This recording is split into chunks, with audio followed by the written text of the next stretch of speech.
Hello everyone, I am Ibadur Rahman and in this video I will explain question number 15th of class 9th mathematics exercise 8b. So let's start question number 15.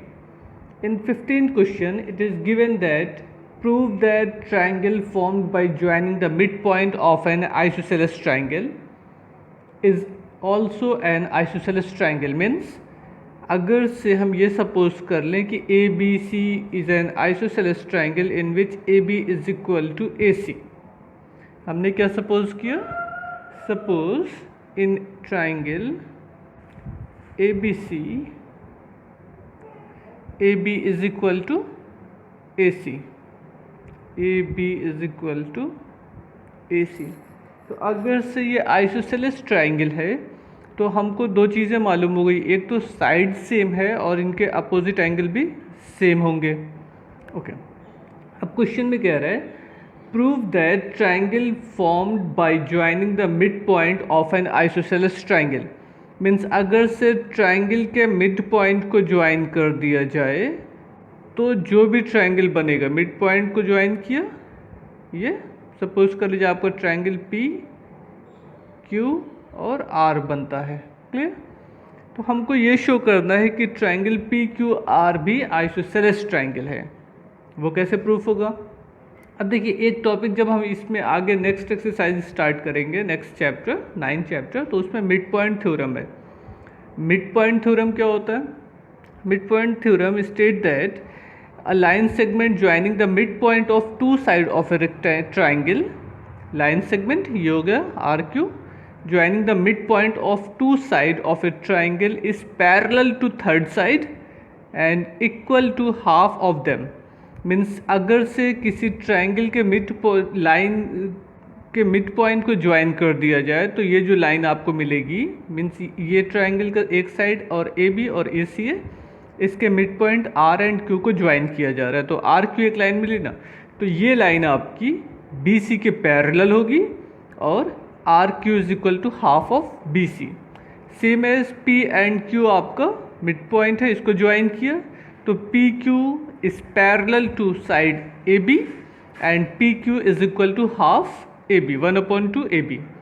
Same as R and P R mid point, line segment R P parallel to A C and R P is equal to half of A C.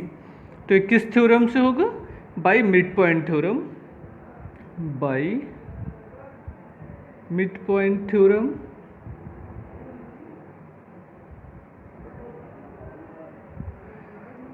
RQ is parallel to BC, RQ is parallel to BC and RQ is equal to half BC। Same as PQ parallel to AB, PQ parallel to AB and PQ is equal to half AB। Clear? RP is parallel to AC and RP is equal to half AC। ये है। अब ज़रा से देखिएगा, हमको ये मालूम था कि A B and A C equal है। क्यों इक्वल है? क्योंकि ये आपका आइसोसेलेस ट्राइंगल है। तो अगर A B and A C same है तो half A B and half A C भी सेम होगा, इन दोनों का हाफ भी सेम होगा ना। So we can say that from above relation we can say that half A B is equal to half A C. Clear? ये क्यों है कि फ्रॉम इक्वेशन फर्स्ट अगर A B and A C equal है तो half A B and half A C भी आपका same होगा। तो अगर ये दोनों वैल्यू सेम है तो क्या मिल गया हमको? P Q is equal to R P.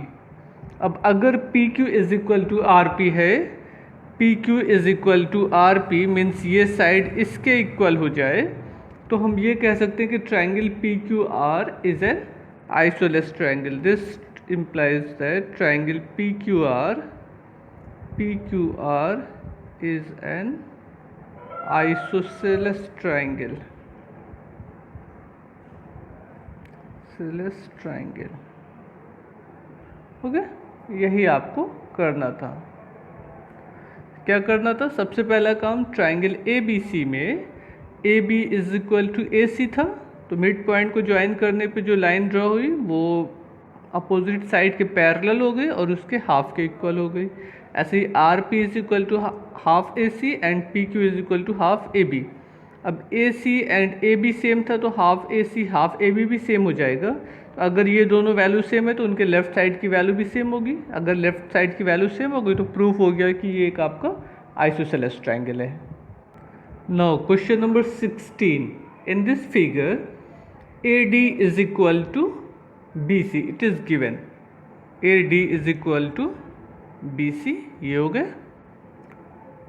AC is equal to BD means AC, ये पूरी side is equal to BD, ये इक्वल है इसके, ये पूरी लेंथ इज इक्वल टू ये पूरी length. Prove that PAB, P here point P, it is PAB is an isosceles triangle। हमको ये शो करना है कि PAB आपका आइसोसेलेस ट्रायंगल है। आइसोसेलेस के लिए दो कंडीशन में से कोई एक हम अगर प्रूफ कर दे कि या तो उनकी कोई दो साइड सेम है means one pair of opposite sides are equal, या तो ये शो कर दें कि उनके अपोजिट एंगल सेम है। दो साइड सेम हो जाए या दो एंगल सेम हो जाए तो ये ट्रायंगल आपका क्या होगा? आइसोसेलेस होगा, वो बात की बात है। पहले हमको क्या करना होगा, इस ट्रायंगल को ACB इसको और ADB इसको कॉन्ग्रुएंट शो करना होगा। अब कॉन्ग्रुएंट शो करने के लिए अब देखिए कौन कौन चीज़ें आपको मालूम है। आपको मालूम है AC is equal to BD and AD is equal to BC, ये तो क्वेश्चन में दिया गया है, दो साइड मालूम हो गई। और ये थर्ड साइड कॉमन है, AB is equal to AB, तो ट्रायंगल आपका कॉन्ग्रुएंट हो गया। अगर से कॉन्ग्रुएंट हो जाएगा तो by CP/CT we can show that ये एंगल इज इक्वल टू ये एंगल। क्लियर? अगर से ट्रायंगल कॉन्ग्रुएंट है तो हम ये कह सकते हैं ना कि ये एंगल और ये एंगल करेस्पॉन्डिंग एंगल सेम हो गए। अब अगर ये एंगल इसके इक्वल हो गया तो इस ट्रायंगल PAB में दो एंगल सेम होने पर अपोजिट साइड भी सेम होगी, means PA is equal to PB होगा। तो हम ये कह सकते हैं कि ट्रायंगल PAB आपका आइसोसेलेस ट्रायंगल है। Let's see the solution of question number 16।